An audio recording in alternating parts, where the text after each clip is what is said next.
Priatelia, sme po zvučke, ktorú ste vypočuli, my ešte nie, ale vy si ju užívate každým razom, takže máte ju za sebou.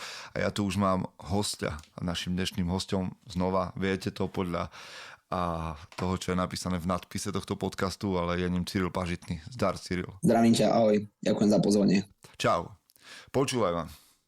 Prvá otázka, ktorá vždy letí a na každého môjho hostia je, vieš, samozrejme, že si ťa môžu ľudia nájsť na Instagrame alebo v nejakých videách na YouTube a podobne, ale keď sa teba opýtam, že kto je Cyril Pažitný, tak by si povedal čo? Lebo dobre, vieš, škatulka nejaká okolo teba existuje, jasne, ale keby si ty sám mal o sebe povedať, kto si, tak čo to bude? Čo ťa definuje? Čo ma definuje? No, tak vlastne za prvé by som povedal, že som mladý muž, ktorý sa snaží využiť čas, ktorý mu bol daný čo najviac, čo najlepšie a čo najefektívnejšie. Akože nechcem teraz znieť nejak múdro, ale myslím si, že to definuje môj spôsob žitia, to definuje moje kráčanie po tejto zemi, že naozaj bol by som nerad, keby čas, ktorý mi bol daný do daru, by nebol využitý na 100%. Tak nejak. Toto je silná vec, ja ti do toho skočím už len preto, že nestáva sa často, skôr je to asi výnimka. Možno, že by som vedel vymenovať pár takých výnimiek, že v tomto podcaste by boli takíto mladí muži, jak si ty. Ale mňa zaujal ten tvoj lifestyle, aj to nastavenie, ktoré máš. Alebo ty máš 25 rokov. Áno. Tak. Teraz som mal 26, čerstvých 26. OK, kedy si oslavoval? Neoslavoval som, ale narodeniny mám i apríli. Dobre, počúvaj, 26-ročný chlap. A kým sme nastúpili do rozhovoru, tak sme sa bavili o tom, že si manžel zároveň. Áno, už pár rokov. Si otec. Áno. Rozumieš, a to nie je štandard. To nie je štandard 26. No, tak... Kedy si sa ženil? Koľko si mal rokov? 23 tak som. To ako ja? To máme rovnaké. No vidíš, takže je to štandard. Ostatní som. Tak to bolo dávno. Počúvaj, a ty máš dceru alebo syna? Mám dceru Letíciu. A koľko má ona? 11 mesiacov, teraz bude mať rok. OK, takže po roku otec. A okrem toho, hej, že sa bavíme, že máš za sebou nejakú športovú kariéru v bojových športoch, máš niečo odboxované, máš tam nejaké K1-čkové záležitosti, máš 2 tituly a do toho celého si založil organizáciu Králi ulice. Áno.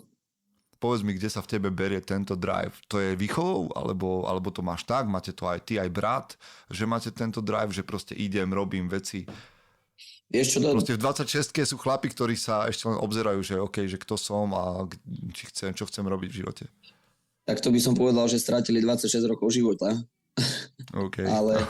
Ale ak teraz fakt nechcem, aby som aj na začiatok rozhovoru povedal, že veľmi si vážim že si ma pozval do tohto podcastu, ale nechcem znieť moc inšpiratívne, moc motivačne. Čiže všetko, čo poviem, by som povedal alebo nazval tak, že je to možno vízia, možno nejaká už skúsenosť mladého chlapca, ale fakt je ten, že tak, jak som povedal na začiatku, ja mám jeden strach v živote, a už teraz 2, no jeden od dceru a druhý, že ten môj potenciál, ktorý som dostal, ten čas, ktorý som dostal, tie talenty, ktoré som dostal, by zostali nevyužité.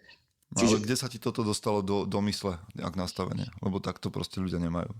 Vieš čo, pochádzam a myslím si, že všetko nejak vychádza z toho, jak človek vyrastá z rodiny, z nejakého backgroundu. Myslím si, že tam sú tie určite počiatočné vlohy alebo respektíve situácie, ktoré ťa nejak formovali. Ja pochádzam z 5 detí, čo je podľa mňa dôležité povedať, že som z 5 súrodencov, som z kresťanskej rodiny, som vychovávaný v kresťanskej viere. Myslím si, že mám, alebo respektíve vychovaný som bol veľmi prísnym otcom a veľmi láskavou matkou. Čiže v podstate vždy som našiel ten láskavý prístav v mojej mame, ale vždy som mal nad sebou otca, ktorý mi povedal, že niečo robím slabo.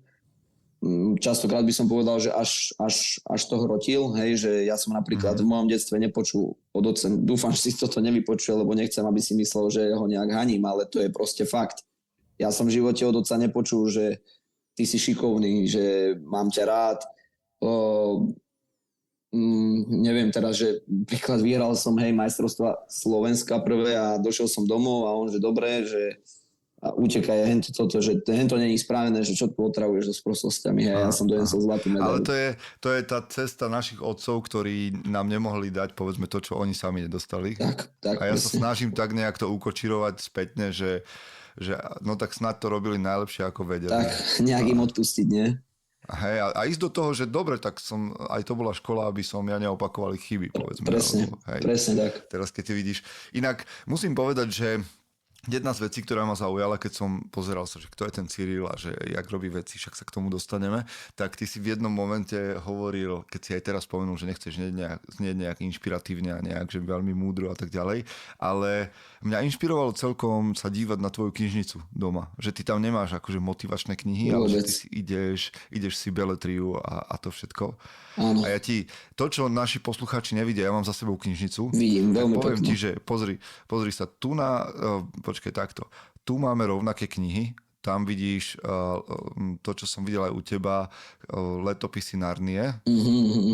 A Červenáka máme obidvaja radi. Červenáka mám rád, hej. Aj keď je... Pre vás, ktorí netušíte, o čom teraz hovoríme, tak si pozrite v slovenských knihkupectvách Juraja Červenáka a jeho historické romány a fantasy a tak ďalej. Veľmi to stojí za to. Ja si veľmi vážim na pánovi Červenákovi to napríklad, že lebo ja napríklad mám akože názory, vieme sa porozprávať my dvaja určite o hocičom, ale ja mám napríklad aj nejaké politické názory. Každý človek si vytvára proste nejaké názory, má určité svoje línie, štruktúry. A mne sa napríklad veľmi páči, že ja som názorovo úplne opačný ako pán Červenák. A ja som sa mu raz vyjadril do správy, na ktorú mi odpísal. Ja sledujem totiž jeho profil, zastáva absolútne opačné názory, ale napríklad ja mám milión takýchto kamarátov, ktorí zastávajú opačné názory, ale v živote neuprednostním či už politiku, či už kultúrne názory a tak ďalej pred vzťah. Nikdy to neuprednostním. Proste keď mám raz niekým dobrý vzťah, mám s ním dobrý vzťah a nič sa medzi tento vzťah nemôže postaviť, tak som pánovi Červenákovi napísal do správy, že si veľmi vážim, že ako dá sa povedať politicky aktívny, alebo respektíve nehovorím za konkrétnu stranu, ale respektíve tak aj kultúrne aktívny a tak ďalej, neprejavuje tieto názory do literatúry, že ich netlačí tam niekde na silu. Že nepresvieča tých ľudí o niečom a že naozaj píše tú literatúru slobodne, píše tú literatúru inšpiratívne, motivačne. Aj napríklad v tých jeho knihách Dobrodružstva kapitána Bátoryho, čo znie jak rozprávka, ale ono je to naozaj super beletria, je to perfektné, má to pre mňa motivačnú hodnotu, inšpiratívnu hodnotu. Čiže ja som mu toto napísal, on mi odpísal, že ďakuje za tento názor a že málo kedy, akože, že takúto správu ešte nedostal. No a jedna z vecí, ktorá mňa, a možno, že to, ja sa pohybujem medzi fightermi, aspoň mám medzi nimi dosť priateľov a toto ma tiež akože celkom tak nie, že prekvapilo, ale rád by som to znova otvoril, aby sme zbúrali taký ten mýtus, že ty si človek, ktorý presne, že číta, si užíva literatúru a nemáš problém na svojom Instagrame, hoci ten má taký fighterský a športový ráz, ukázať tam, že ideš do divadla, priateľi sa aj s ľuďmi z umenia a tak ďalej. Kde má toto, akým spôsobom máš toto vo svojom živote vyvážené, zastúpené? Že šport, kultúra, filozofia, čítanie, nejaká duša oproti telu? Vieš čo, Kalo Kagatia je podľa mňa ten najlepší názov, preto aj by som povedal, že jednak aj moja manželka je v tomto inšpirácia pre mňa, ale dá sa povedať, že ja, keďže pochádzam z tých 5 detí, zase to má nejaký ten background, zase to má nejaké to pozadie, ja pochádzam z umeleckej rodiny, to znamená z hudobníckej. To znamená, že všetci vedia hrať na nejaký nástroj, všetci vedia spievať a tak ďalej, len ja viem byť ľudí, vieš. Takže ja jediný nehrám absolútne na nič. Klavír som nechal, taká moja vzdorovačnosť už bola vidno v 4 rokoch, kedy mňa prihlásili vlastne na klavír v 4 rokoch a ja som v 4 rokoch proste povedal po 3 mesiacoch, že nie. Že ja už tam chodiť proste nebudem. Chalani sa bijavali vonku na ihrisku, ja som videl, jak sa bijú, ja som musel ísť na teóriu klavíra, no tak to v žiadnom prípade. Takže. Ale vieš čo, môj coach, keď boxujem alebo tak mi stále hovorí, že hraj na tie ruky a hraj na tie nohy. Takže v podstate sme muzikanti. A dobre, tam vlastne ty si to spomenul, že, a hovoríš aj v niektorých rozhovoroch, že teba proste baví boj. Baví ma boj, veľmi. Je to, Čiže to začalo nejakým takým tvojim street kreditom? no, vieš čo, začalo, určite to má pozadie, čo som spomínal už viackrát aj v tom, že som vyrastal na takom sídlisku, kde Ty si z z Nitry, Nitry, hej, na Parovciach som aby vlastne, sme vedeli, kde je ten húd. no, vieš čo, vyrastal som na Parovciach, to bolo také drsnejšie, hej, sídlisko, napríklad máme tam Klokočinu a to Párovce Klokočina, to sa vždy bylo medzi sebou. A napríklad jeden reper, teraz sa mi veľmi ľúbi, repuje v pesničke, že kedysi sa nemohlo ísť na iné sídlisko, lebo by si dostal facky a teraz za všetko volajú ľudia policajtov, hej, že my sme išli na Klokočinu, dostali sme facky, s pláčom sme išli domov a doma sa nás pýtali, že čo sa stalo, že niekto ťa zbil a ja som radšej zaklamal, lebo som sa hanbil priznať. Povedal som, že nie, padol som, šúpol som si koleno. Takže tak. To, čo teraz Ciro spomenul, je tuším, že v takej jednej z tých novších rytmusových vecí. Tam Vieš čo, neviem, kto to zrepuje, neviem, ale taký bol reálny ten stav, hej, že kedysi to trošku ináč fungovalo. Čiže tam to tak začalo, že si zistil, že sa nebojíš? Alebo ako Vieš čo, to nie je o tom nemať strach, lebo ak môžem trošku zamudrovať, lebo toto je veľmi dôležité, aby si ľudia nevytvorili predstavu o Cyrilovi Pažitnom ako nebojacnom Janošikovi, ktorý nemal strach, tak by som to povedal veľmi jednoducho, že rozdiel medzi hrdinom a zbabelcom nie je ten, že nemajú strach. Medzi nimi není rozdiel, čo sa týka strachu. Obidvaja ten strach majú, len zbabelec s ním nevie pracovať a hrdina s ním pracovať vie. Čiže to jediný je rozdiel medzi hrdinom a zbabelcom. Čiže ja nejdem do ringu 100% si vedomý svojej výhry a 100% bez strachu. A teraz som jeden nebojácný človek, ktorý nezakusuje strach, alebo to je mýtus. To neexistuje. Každý má strach o niečo, hej. Rodičia majú strach o svoje deti, niekto má strach o svoju firmu. Ja mám strach, pretože idem do ringu, kde sa idem byť holými pesťami a každý úder môže byť fatálny. Len ide o to, či nechám ten strach, respektíve či ja ten strach použijem na dobrú vec, alebo či ten strach pohltí mňa. Čiže medzi hrdinom a zbabelcom je jediný rozdiel. Obidvaja majú strach, ale každý s ním ináč narába. Tak. Čiže tých, povedzme, neviem, či teraz poviem správne, keď tak ma opravíš, že vyše 60 zápasov. Tak nejako. A tisíce hodín tréningu. Áno, určite. Ťa naučilo pracovať so strachom? Určite, je to vývoj. Nie je to niečo, čo človek, akože jasne sú určitý, narodí sa človek s nižším prahom strachu, s vyšším, hej, že niekto sa narodí s menšou sebareflexiou, takže potom nevníma ten strach až tak správne, hej, a môže sa popáliť. Okay.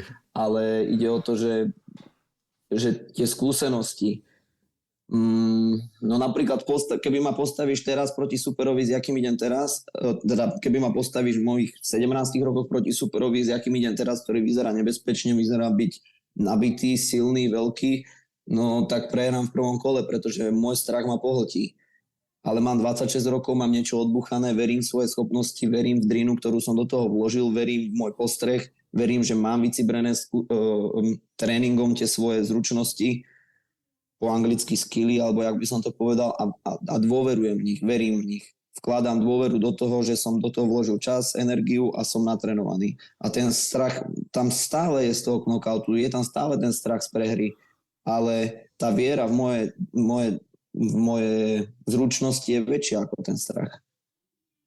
Povedz mi, keby si dnes odmietol nejaký zápas, aký by bol dôvod? Odmietnúť zápas. Asi by som odmietol zápas, kebyže mi neviem, či by som odmietol zápas. Asi by som zápas neodmietol, keby tam je dostatočná motivácia, financií a tak ďalej. Čiže odmietol by som zápas, keby ma chcel organizátor zneužiť. Hej? Že neocení ma dostatočne, chce sa na mňa nabaliť a chce ma zneužiť. Nenechám svoje meno zneužívať, ale nemyslím si, že v Bernakle je nejaký zápas, ktorý by som odmietol, lebo nastúpiť do slamenného ringu, byť sa holými pestiami, tam nie je víťaz a porazený. Tam je víťaz a druhý frajer, ktorý nastúpil a bol menej úspešný. Tak by som to nazval.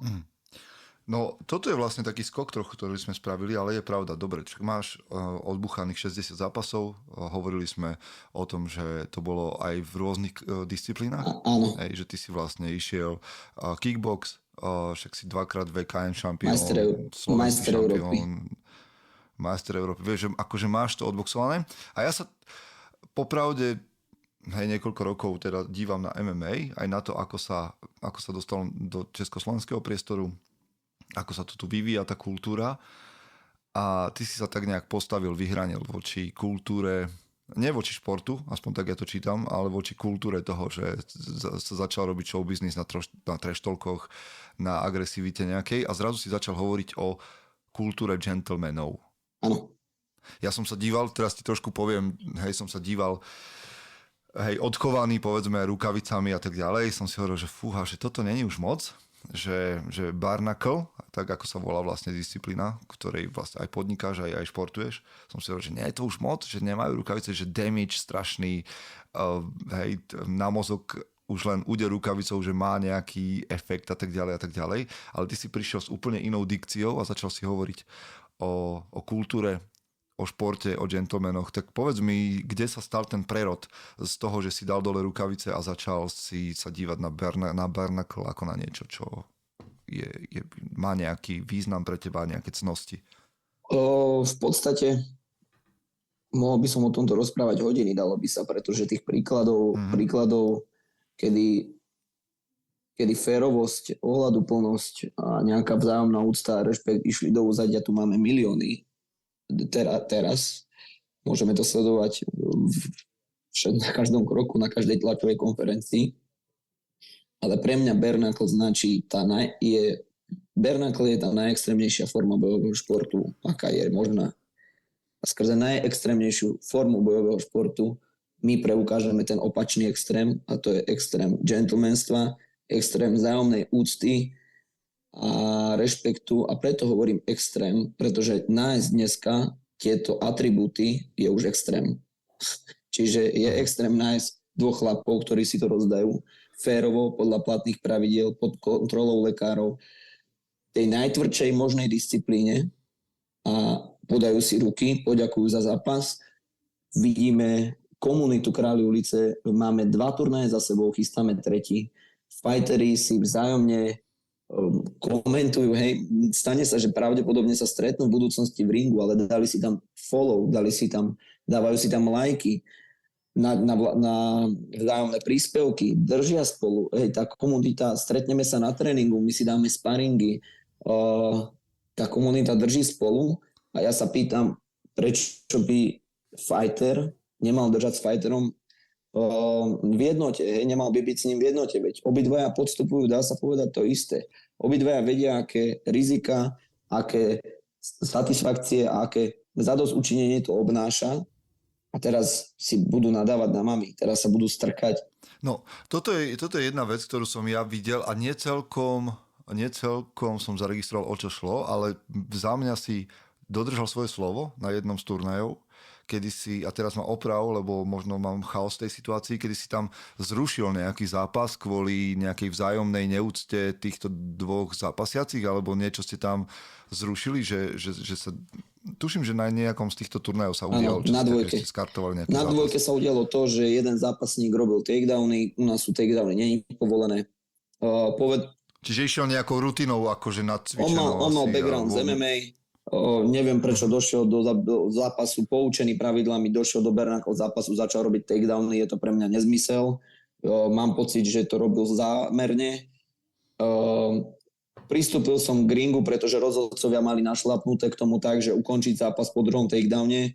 Ten zápas mal veľkú tendenciu byť veľmi zaujímavý, pretože to bol MMA zápasník profi versus absolútny uličník, čiže ľudia na ten zápas boli zvedaví, zaslúžili si ten zápas vidieť dlhšie. Pristúpil som k ringu ako organizátor a ten, čo v podstate do toho dáva celé svoje financie, nie že celé svoje financie, ale ten, čo to celé v podstate financuje, tak som si povedal, že vyhradzujem si právo na to, povedať, že zavolal som si toho chlapca, čo robil tie takedowny, hovorím mu, ešte jeden takedown spravíš a končíme zápas, rušíme zápas. Na čo si sem došiel? Hovorím, veď rešpektuj to, na čom sme dohodnutí. Vieš, o čom tento turnaj? Jasné.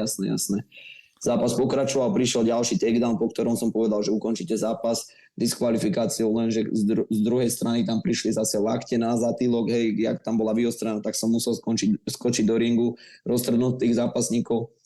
Keby tie lakte neprídu, tak ten, čo robil tie takedowny, dostane diskvalifikáciu, druhý je víťaz.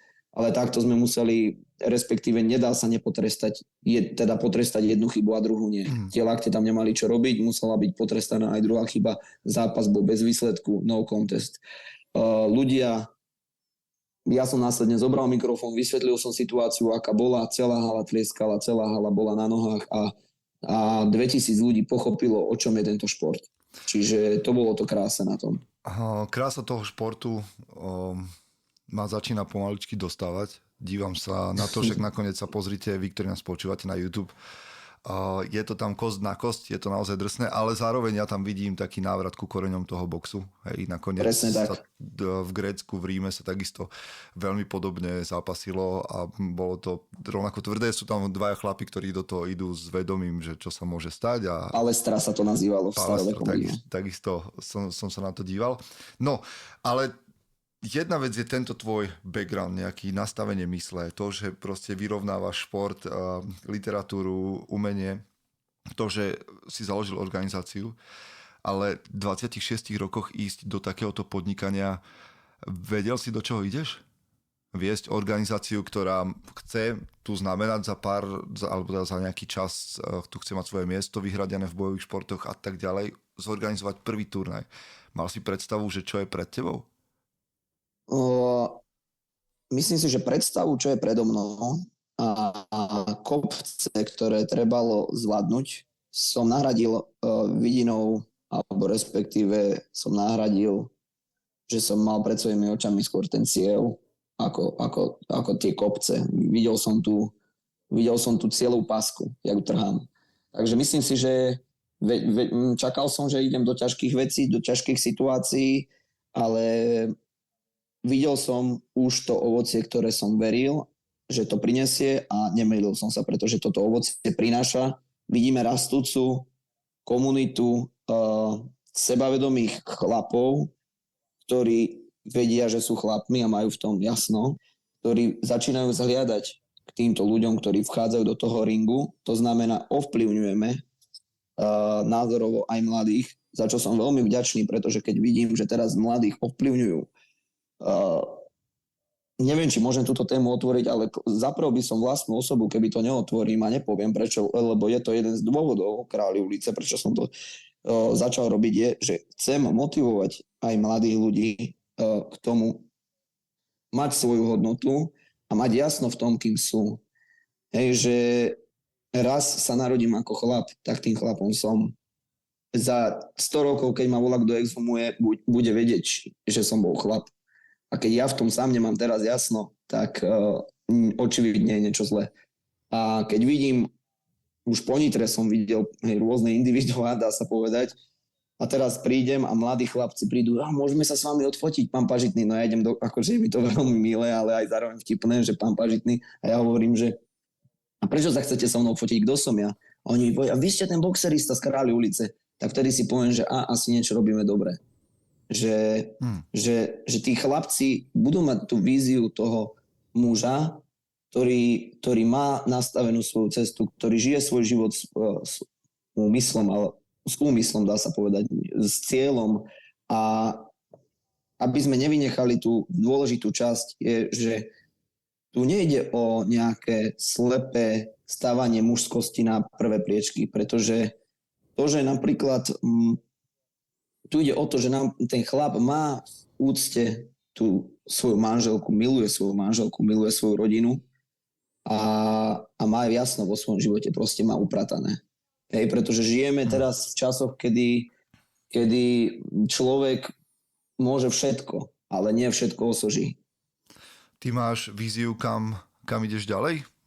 Čo bude s Kráľmi ulice ako organizáciou? Kto bude Cyril Pažitný za 10, 20, 30 rokov?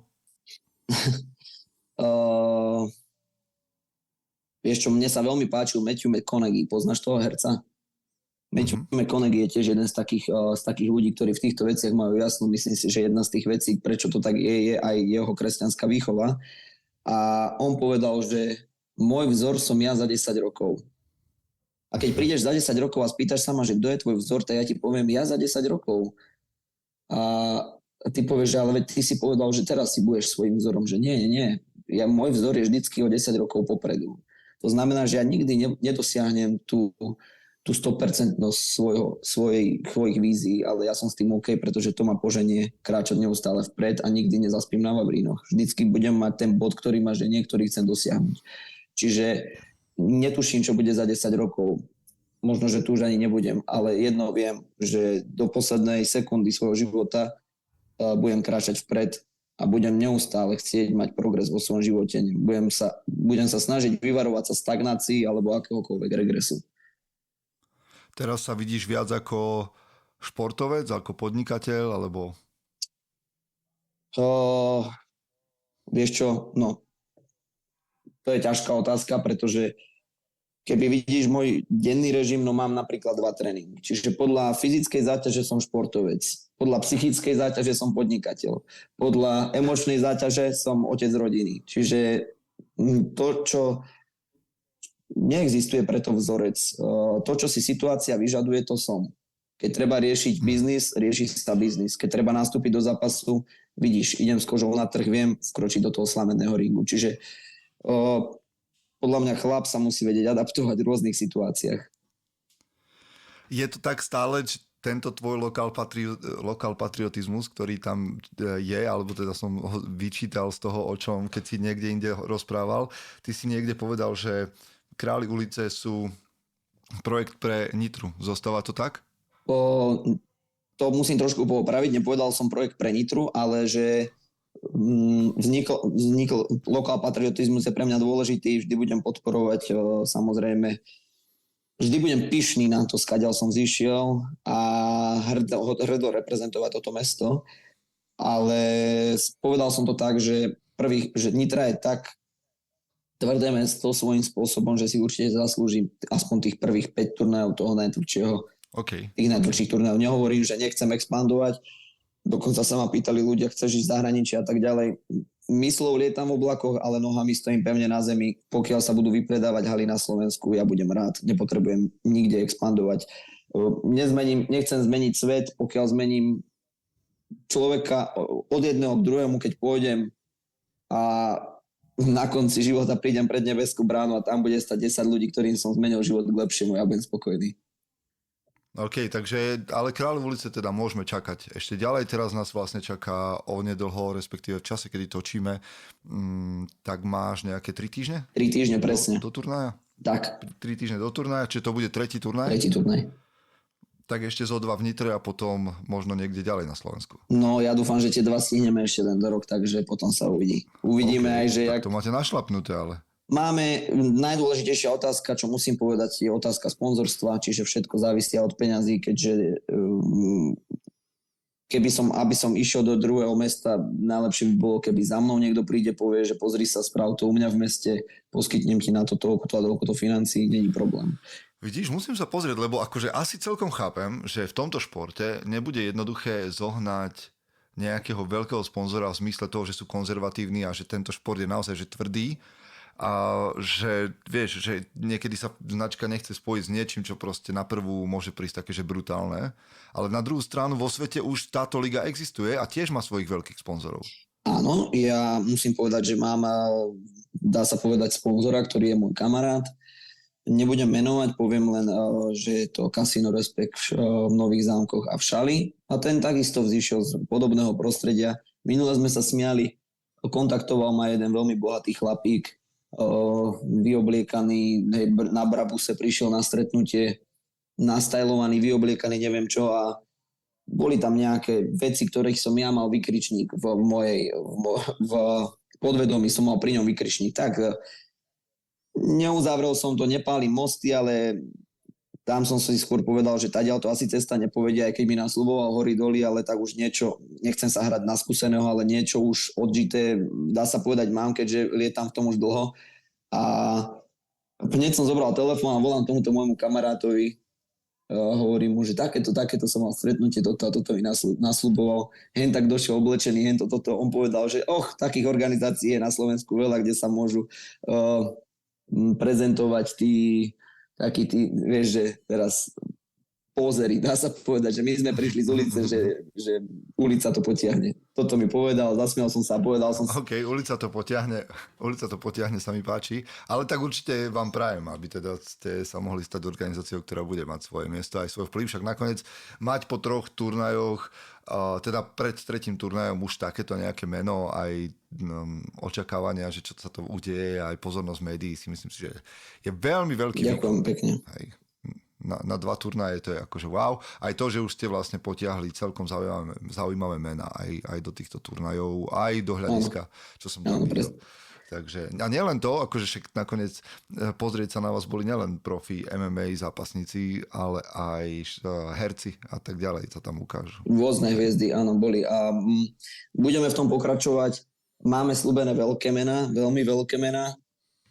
Do budúcich turnajov. Nerad by som rozprával dopredu, keď sa vieš, že proste človeku môže niečo do toho skočiť, ale také mená, ktoré by som mohol v tomto podcaste povedať, je, že ľuďom by sa vlasy dúbkom stávali, že naozaj... No líkni dačo nám pustí. No veľmi blízko sme boli, aby prišiel Daniel Landa na 3, lenže skočil mu do toho, má to proste... má tam toho veľa, kontaktoval som ho skrze Zdenka Pernicu, čo je veľmi správny chlap z Českej republiky, takisto priekopník Bernakl v Čechách, čiže Daniel Landa mal našlapnuté prísť. Naozaj veľké mená prídu na 3, ale to... Budete ťahať aj ľudí z MMA, respektíve môžu oni, však často sú zazmluvnení? Myslíš, akože teraz sa ale bavíme o hosti. Aha, tak, OK. O hostiach, nie, Daniel Landa nepôjde boxovať do ringu bez rukavice. Počkaj, lebo a tak ja som ho videl, keď sa chystal na ten zápas, ktorý mal v tom tajskom boxe. Áno. Ale akože teraz som myslel ako hosti. A čo sa týka zápasníkov, tak určite máme v pláne veľmi veľa ľudí, veď nie je tajomstvo, že sa vyjadril Pirát, že by mal rád zápas, že keby sú to správne peniaze. Že... Ja som videl, tuším, že na 1 Áno, a bude aj na 3. Vlasto Čepo sa vyjadril, Marek Bartl sa vyjadril, že by mali záujem o tieto zápasy. Čiže nám sa vyjadrilo v podstate veľmi veľa ľudí.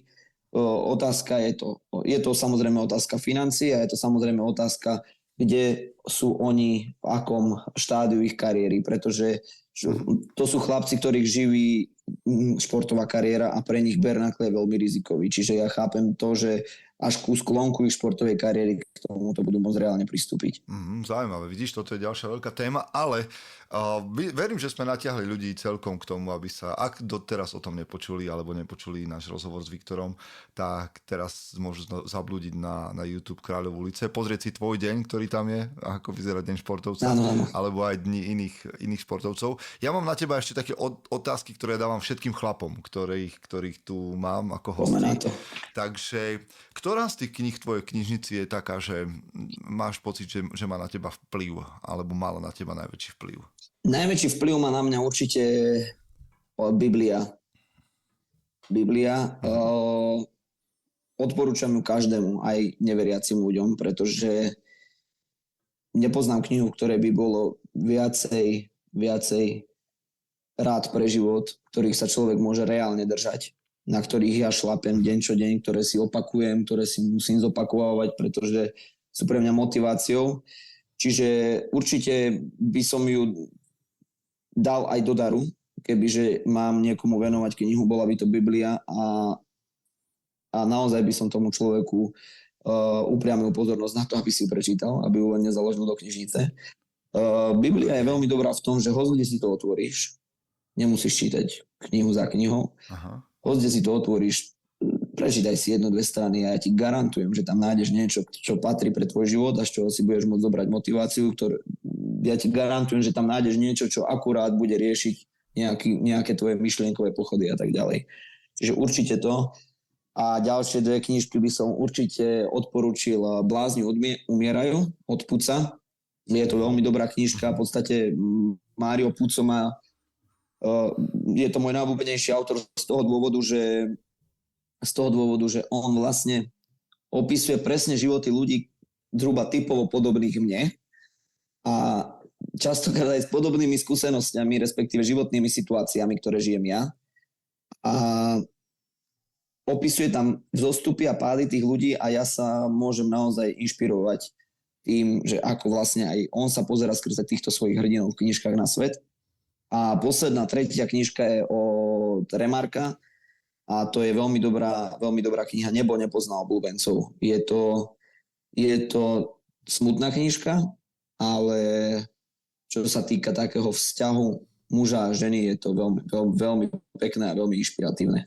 OK, myslím, že výborné tipy. Je zaujímavé, že ja som vždy vlastne od nejakého detstva bol veľký fanúšik Krstného otca, aj knihy, aj samozrejme aj tej filmovej série, ale viem, že to zďaleka nie je to najlepšie, čo Puco vlastne napísal. Presne tak, ako hovoríš. No, tak toto je zaujímavý tip. Dobre, pane, povedz, čo si kúpil možno, že za posledný pol rok také, čo ceníš, a vôbec to nemusí mať spojitosť so športom, môže to mať čokoľvek, čím si urobil radosť. No. A zvykneš si robiť radosť? Toto je, v podstate každá tvoja otázka je extrémne zaujímavá a ešte poviem, že ja som bol v toľkých médiách, že za posledný rok, že extrém fakt, ale s takýmito otázkami som sa ja nestretol. A viem, ak môžem teda povedať, že si mi predtým spomínal pred rozhovorom, že aj do 100 €, ale aj nad 100 €, že sa môžem vyjadriť. Kľudne, čokoľvek. No a ja by som povedal také dve veci. Že teraz prosím aj divákov, poslucháčov, keď to budú počúvať, ja sa naozaj nepotrebujem na nič hrať, môj život je dosť akčný na to, aby som sa na volačo hral, ale milujem si užívať ovocie tvrdej práce. Preto toľko drem, pretože Conor McGregor tiež takisto povedal raz, že keď moja žena bude mať krásny dom, keď moje deti budú mať zabezpečenú budúcnosť, vtedy budem šťastný a vtedy budem rád, že som pre túto hru, ktorou myslel bojové umenia, stratil rozum. A to presne sa ja držím, pretože na konec koncov robím to pre moju rodinu, robím to pre mojich milovaných, robím to pre ich zabezpečenie a robím to, aby môj čas bol naplnený na 100%. Aj tie talenty, jak som už spomínal, čiže do 100 € to je určite večera s rodinou. Milujem pozývať mojich blízkych, milujem pozývať moju rodinu, mojich najbližších kamarátov na večeru, pretože to je najkrajší čas strávený pri dobrom jedle. Milujem dobré jedlo. Čiže pokiaľ môžem niekomu odporučiť, čo chce spraviť do 100 €, tak určite pozvať svojich blízkych na dobrú večeru. OK, fajn. A nad 100 € dá sa povedať, že teraz to vyznie tak na myslenie, ale ináč do 100 € sa nezmestím ničom inom, dá sa povedať. Nad 100 € určite mám takú svoju uchylku a to je oblečenie. Milujem si kupovať pekné oblečenie, milujem si kupovať značkové oblečenie. Nemusí to mať znak na celú hruď, aby niekto videl, ale keď sa pekne oblečiem a príde žena a predtým, ako ideme na nejakú oslavu, povie, že dneska si krásne oblečený, tak úplne mám pocit, super. Čiže... A ideš si ty viacej taký ten uličný štýl, alebo to ideš v štýle Peaky Blinders? Vôbec je uličný štýl vôbec. Uličný štýl nosím v robote, keď som vo fitku, lebo však neviem, či poslucháči vedia, že mám teda vlastné fitko, že to je vlastne taký primárny záujem môjho podnikania. Tak tam som celý týždeň oblečený športovo, preto zvyšok si idem ako gentleman. Keďže hlásam gentlemanstvo, mal by som dostať svojho slova. Milujem byť pekne oblečený, milujem mať značkové oblečenie na sebe. Nerobím to pre ľudí, ktorí ma vidia, že tento oblečené. Robím to pretože ja sa cítim v tom dobre. Skáčem pri týchto otázkach rád z témy na tému. Povedz mi prosím ťa tvoje obľúbené zlyhanie, obľúbenú prehru, ktorú si mal, alebo možno to je znova, môže byť mimo športu, kde si zlyhal, ale dnes vieš si povedať, že OK, bolo to zlyhanie, ale v konečnom dôsledku ma to posunulo. Čiže obľúbené zlyhanie. Možno také nemáš, že si nezlyhal nikdy, alebo si to neobľúbil. Vieš čo, začal by som tak. Zlyhania nemám rád. Nemám ich rád. Čiže prečo nemám zlyhania rád? Pretože niekto si povie, že však veď zlyhal som, čo sa deje? No, zlyhal si, za chyby sa platí, takže nerad platím za zlyhania. Radšej zaplatím za tú dobrú večeru. Okay. A čiže toto by som povedal tak, že nemám rád zlyhania. Za svoje zlyhania považujem, čo ma tak heclo, bolo napríklad prehra v ringu. Vždy som nemal som viac prehier po sebe. Vždy som mal jednu prehru a následne niekoľko výhier. To znamená, že to značí tomu, že vždycky ma prehra namotivovala dostatočne na to, aby som vo svojom živote postupoval ďalej a dosahoval vyššie mety. To znamená, že keď si to zoberieš aj matematicky, tak jedna prehra ťa o 1 stupienok zníži, ale ďalšie 3 výhry, čiže si o 2 stupne vyššie, vieš čo myslím. Čiže ten progres tam je. Ale aby som trošku zvážnil, tak za svoje zlyhanie považujem, že som teraz trošku na vážnejšiu tému, že napríklad v apríli mi zomrel veľmi blízky kamarát. A rád by som to vyvaroval poslucháčom, aby nikdy neuprednostňovali svoje vlastné záujmy pred vzťahmi so svojimi blízkymi ľuďmi, na ktorých ich záleží. Pretože tá robota neutečie. Tie povinnosti neutečú, ale ten človek môže utiecť. A to je vlastne, bol kamarát, ktorý mi v piatok ráno napísal správu, komentoval mi moje video, ako boxujem, že super, neviem čo. A vždycky mi tak rádo komentoval môj boxerský prejav, že dobre sa na mňa pozerá a tak ďalej. Konkrétne toto bolo video s mojím trénerom na Lapách. Napísal, že super vás dvoch vidieť v pokope, ako pracujete. Ja som si pozrel ten telefón a hovorím, že jeho klasická povzbudzujúca správa, že odpíšem mu neskôr. No len neskôr som už nemohol odpísať, pretože ten večer piatok sa zastrelil. Takže považujem to za veľké zlyhanie, že som postavil moje povinnosti a moje sebectvo pred vzťah. Pretože minimálne, nehovorím, že by som zmenil jeho budúcnosť, ale minimálne som mohol zmeniť môj postoj voči nemu a to odpísať mu, poďakovať a boli by to tie posledné slova, ktoré som mu mohol venovať. Čiže toto považujem za veľké zlyhanie a nikdy už nechcem stavať vlastný záujem pred vzťah. Takže tak. To je silný message, myslím si, že pre všetkých, ktorí toto počúvajú. A povedz mi prosím ťa, čo považuješ za teda, tu si to trošku predznačil, ale čo považuješ za najlepšie dlhodobé investície? Sú to naozaj že vzťahy, alebo investuješ... Môžem to, ak sa inde? Prepáč, skočil som ti do reči. Povedz. Mohol by som to rozdeliť, že investícia finančná a investícia môjho času. No, tak poďme to takto. Som taký pragmatický človek, čiže asi by som to... Tak povedz pragmaticky, fyzicky... Finančne. Myslím si, že dobrá investícia bola do môjho fitness centra súkromného, že podstúpil som mimochodom veľké riziko, čo myslím si, že aj chlapi častokrát v dnešnej dobe sa boja sa podstúpiť riziko. Hej, že ja aj na tomto piesočku mi je dobré, síce mám možnosť ísť o 2 stupne vyššie, ale možno, že spadnem o 3. A nevyskúšajú ani ten jeden schodík. Hej, a ja som v čase covidu mal na účte nejaký kapitál, pretože dovtedy som pracoval u môjho trénera vo fitku. To fitko skončilo a ja som s týmto kapitálom zostal stať. A teraz čo s tým spraviť? Zamestnať sa niekde inde a zas byť v podstate na tom istom? Alebo investovať? A ja som v čase covidu, kedy boli zavreté všetky fitka, väčšinu svojich financií investoval práve do otvorenia toho vlastného. A netušil som, kedy otvoria fitka, kedy sa povolia. Čiže do toho som platil dom, zariaďoval som dom, pretože zhruba v tých rokoch som kupoval dom.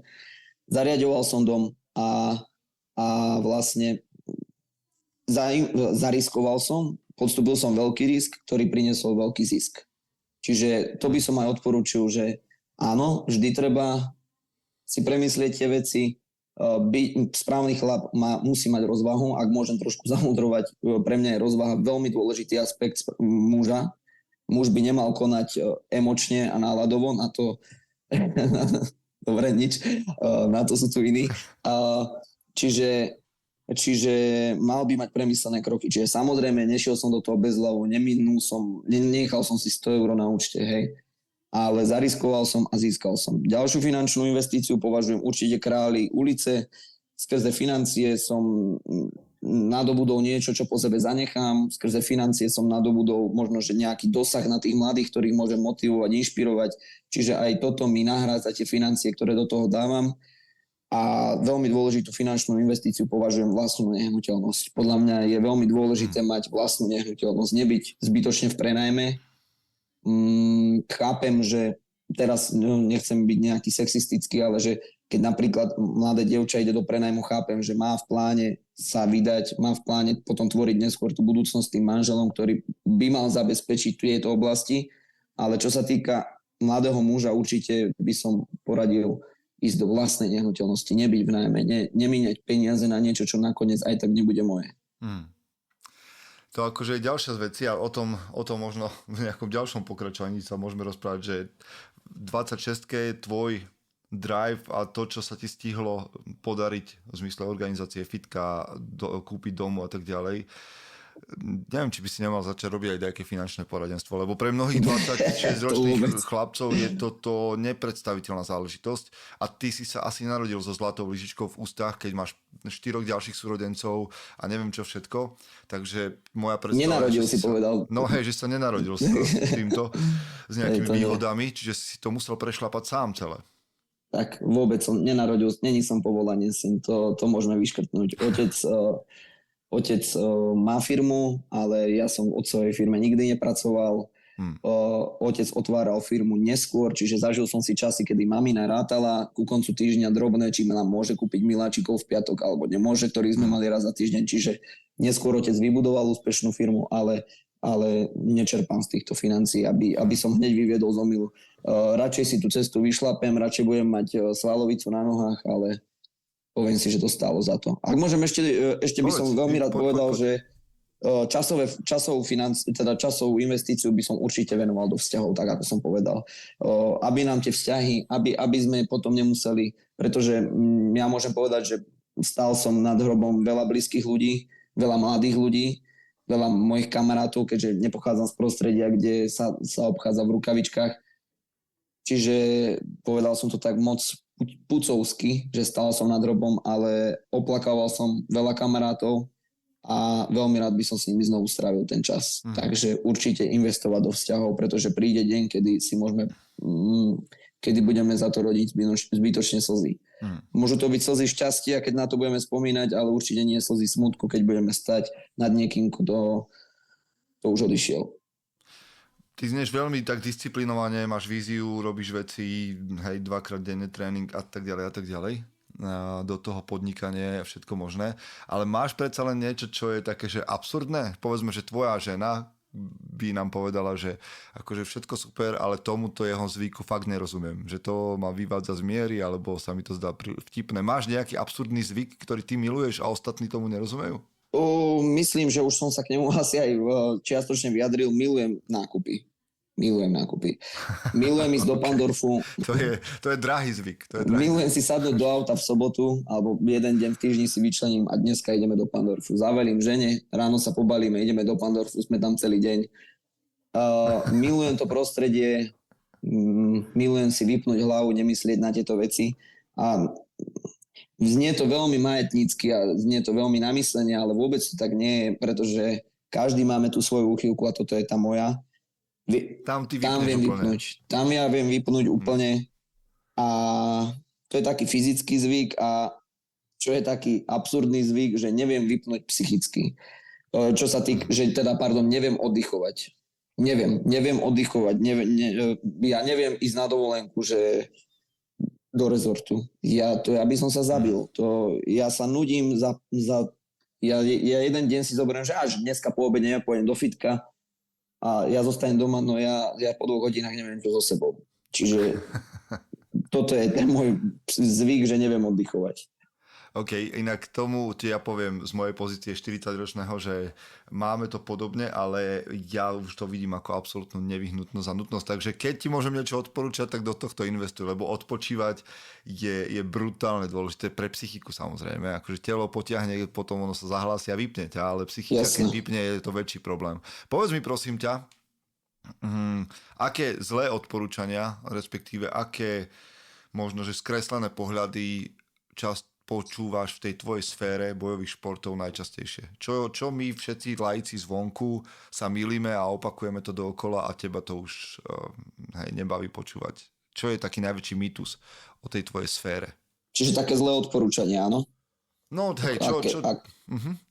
Aké mi dali ľudia, alebo také rady by som povedal, že aké zlé rady som... Hej, čo si ty počul vlastne v bojových športoch k sebe, čo ti ľudia hovorili, čo by si ty povedal dneska, že OK, toto nepočúvajte, toto nedáva zmysel. Vieš čo, veľa ľudí mudruje do vecí, ktoré nerobia. Čiže ja doktorovi nejdem rozprávať, ako má operovať, pretože netuším, ako to funguje, ako sa veci majú, ale aby som, na toto mám, dá sa povedať, že veľmi jednoduchú odpoveď, že ani ti neviem povedať, akú zlú radu som si vypočul, pretože vypočul som si ich veľa, ale moja myseľ nie je odpadkový kôž, aby som tam ten bordel držal. Čiže hneď som ho vysypal. Takže neviem ti na to odpovedať. Pekne. A ja predsa len mám ešte jednu, dve otázky. A túto sa zvyknem pýtať nakoniec. A ty si teraz povedal, že nevieš odpočívať, ale predsa len, čo robíš, keď už je toho, že veľa? Že ja neviem, však zorganizovať turnaj chce 1 000 000 drobných krokov a rozhodnutí. Viem, že tam máš okolo seba tým, alebo rovnako tak, keď sa chystáš na nejaký zápas, podáš výkon, čo potom? Ako odpočívaš? Alebo čo robíš, keď už je toho fakt, že naozaj veľa na tvoju hlavu? Vieš čo? Možno, že vyzniem až moc tak hrdinsky, ale keď je toho veľa, tak moja žena by ti potvrdila, že ja pridám plyn. Že ja podradím. Okay. Pretože keď sa ja vystavím väčšiemu tlaku, ako som teraz nadväzujem napríklad na to, že neviem oddychovať. Ja sa potrebujem vystaviť tlaku, aby som dosahoval veci. Čím viac sa vystavím väčšiemu tlaku, tým aj môj výkon stúpa. Dá sa povedať, som efektívnejší, riešim veci efektívnejšie a čím viac sa cítim zahltený, tým viac pridám a tým skôr tie veci odbuchávam. Tým skôr sa tých vecí zbavujem.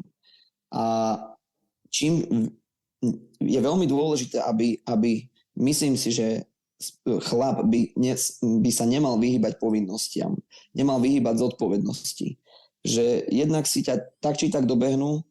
A druhá vec, ja mám taký zvyk, že ráno, keď stávam, poznáš ten pocit, keď prídeš napríklad po ťažkom dni domov a zhasneš motor a chvíľu sedíš v aute, stalo sa ti to už? A sedíš v tom... povedz. Sedíš v tom aute a teraz prehráš si ten deň. Možno, že si aj neprehráš deň, len sedíš tak ticho. Alebo ešte druhá... A toto je tvoj rituál? Tak to máš, nie, niekedy to tak mám, že zastanem a vypnem auto a ako keby nechám tie veci, aby ma dobehli, lebo po diaľnici idem 150 a tie veci idú 130. Čiže zastavím to auto a nech sa to všetko ustáli, nech opadne ten prach. Alebo ráno napríklad stanem a mám taký rituál, že strašne by som chcel ešte spať, lebo častokrát stávam celý týždeň 5:30, 5:15, stávam takto. A ja stanem a ja si hneď prvé, čo poviem, Cyril, ideš, nevyhýbaj sa zodpovednosti. Máš zodpovednosť, ideš. A takto ja si to reálne poviem. Nehovorím, že nahlas, lebo vedľa spí mala. Ale v hlave si to poviem a idem, vystavím sa tomu tlaku, podradím tú rýchlosť, vyrieším veci a teraz príde čas oddychu. Keď sú veci vybavené, keď sú veci spravené. Následne si doprajem kvalitný oddych. Ale neexistuje oddychovať, keď viem, že ma niečo páli. Proste potrebujem tú vec mať vyriešenú, tak ju riešim. Nevyhýbam sa tej zodpovednosti, nevyhýbam sa tej povinnosti, pretože nesiem zodpovednosť za svoju rodinu, nesiem zodpovednosť za svoju dceru a nikto to nevyrieši za mňa. Posledná moja otázka je, a viem, že sa k tomu viackrát vyjadril a nakoniec hovoríš o tejto vašej lige gentlemanov a dnes si tu viackrát spomenul to, ako vnímaš muža na pravom mieste, ale predsa len, keby si mal teda povedať, že kto je muž na pravom mieste a akých ty mužov chceš mať vedľa seba, akým chceš byť tým mužom pre ďalších chlapov vo svojom okolí, tak čo by to bolo? Čo by to bolo? Myslím si, že chcem byť ja pre druhých, alebo respektíve čo vyžadujem a čo ponúkam je lojalita. Je lojalita, že pri prvom probléme alebo možno pri prvej výmene názorov nepálim mosty, alebo respektíve som tu pre toho človeka, ktorý ma potrebuje v dobrom i v zlom. a spolu dosahujeme výsledky a spolu nesieme následky.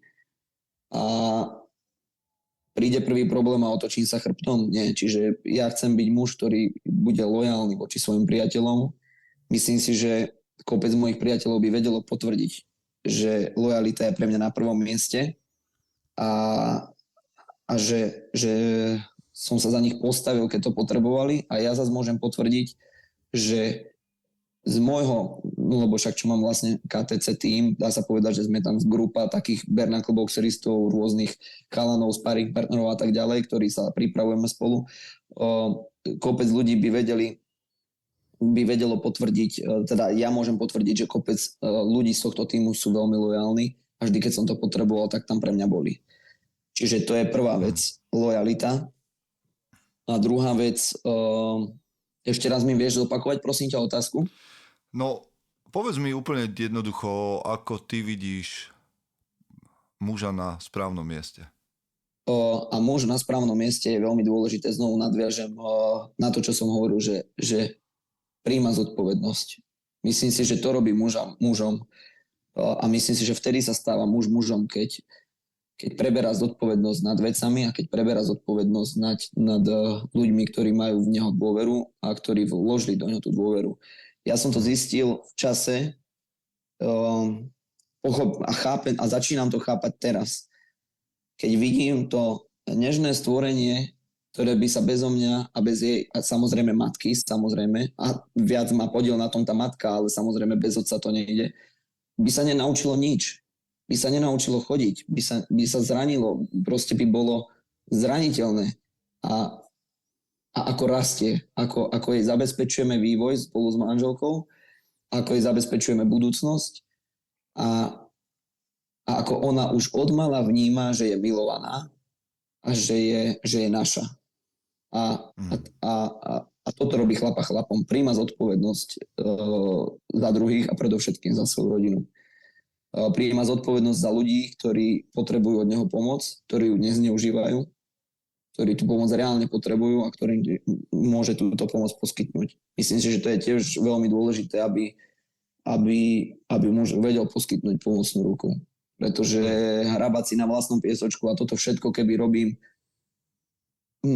ak môžem teraz zabrnúť, keď už je to teda posledná vec, keby toto všetko robím pre svoj vlastný zisk, tak nikdy nechcem dieťa, nikdy nechcem ľudí, do ktorých by som musel investovať svoj čas a svoje peniaze a radšej by som ich minul na seba. Lenže toto takto nefunguje. Ja rád investujem tie financie do tých vzťahov, rád investujem tie financie do toho môjho tímu, príklad, hej. Lebo toto robí chlapa chlapom. Pomáhame si navzájom, preberáme zodpovednosť a sme lojálni.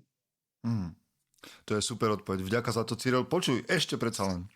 Kde ťa ľudia môžu stretnúť, vidieť, ako je to teraz s Kráľmi ulice, aký je dátum, dajme im niečo. Môžu k tebe prísť ľudia trénovať, ktorí nás počúvajú v Nitre, v okolí Nitry, alebo ako to máš? Môžu prísť trénovať, ale mám to fakt, že veľa. Čiže mám, dá sa povedať, že úplne plné, aj vo fitku. Hľadáme teraz spôsoby, ako to rozšíriť. Už sme tam samozrejme viacerí tréneri, máme to fakt, že dosť, čiže viem aj odporučiť ďalších trénerov. Jedného z najlepších trénerov v Nitre, to je môj vlastný tréner, pod ktorým som vyrastal, Patrik Matejka, pod ním som vyrastal. On takisto formoval môj život veľkou časťou. Stretnúť ma ďalej ľudia môžu 23.6. o 19.00 na amfiteátri v Nitre. Lístky sú stále sa dá. Jasné, tak Amfik má 12 000 kapacitu, čiže dá sa povedať, že my máme lístky. Len ide o to, že či sa chce ľuďom platiť o 5 eur naviac na mieste, alebo či chcú využiť ten predpredaj. A kde je predpredaj? Na akom Na predpredaj.sk. Tam sa dajú kúpiť lístky, dajú sa kúpiť lístky v Nitre na odberných miestach alebo v správe na Králi ulice na našom Instagrame alebo Facebooku alebo Králi ulice oficial@gmail.com. Na mieste budú stať lístky 20 eur, teraz predpredaj stoja 15. Prvú vlnu už ľudia zmeškali, to boli prvé 3 týždne predpredaj a tam stali lístky 12 eur. Tam ma môžu ľudia stretnúť a ďalej neustále sa pohybujem v Nitre. keďže pole pôsobenia je v Nitre.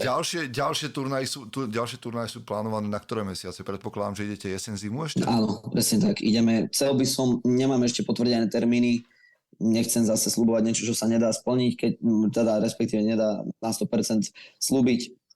Chcel by som október a január. OK, super, to znie veľmi dobre. Cyril, veľká vďaka za to, že som s tebou mohol dnes hovoriť, že si strávil čas, trošku si odrezal času od rodiny a veľmi si to vážim. Vďaka za tvoje pohľady. Prajem veľa šťastia, alebo teda, neviem, či do akej miery figurovalo v tom, čo si doteraz dotiahol, že šťastie, ale v každom prípade v tom bola disciplína a drina a verím, že toto inšpirovalo veľa mladých mužov, ktorí nás počúvali. Ďakujem veľmi pekne, bol to fakt ako aj pre mňa prínosný rozhovor, pretože som si musel spätne kopec vecí uvedomiť a pri tom zhone a tých povinnostiach niekedy nemám čas si spraviť retrospektívu. A prinútil si ma spraviť si tú retrospektívu a uvedomiť si, za koľko vecí mám byť vďačný a koľko vecí ešte môžem zmeniť. Takže vďaka je aj na mojej strane. S radosťou. Chce to znáť svoji cenu.